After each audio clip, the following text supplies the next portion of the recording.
Ko'chat ham yetishtiramiz, o'zimiz ham pomidor bodring ekamiz, sotamiz. Hosillarida ichki bozoriga beriladi, keyin qo'shni respublikalarga, Rossiya Federatsiyasiga ham eksport qilamiz. Dehqonchilikni boshlaganimizga 15 yil bo'ldi. Ota kasb. Dadam o'sha dehqonchilik qilib hosil yetishtirardi.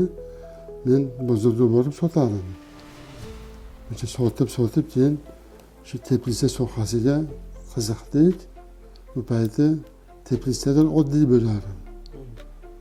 Bunday kam rasxod, oddiy. Keyin o'sta rivojlantirdik.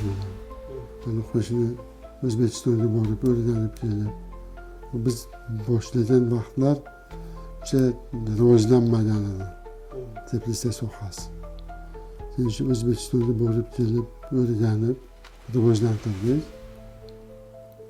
Mana hozir endi o'sha zamonaviy issiqxonalar mana qurishni boshlaganmiz.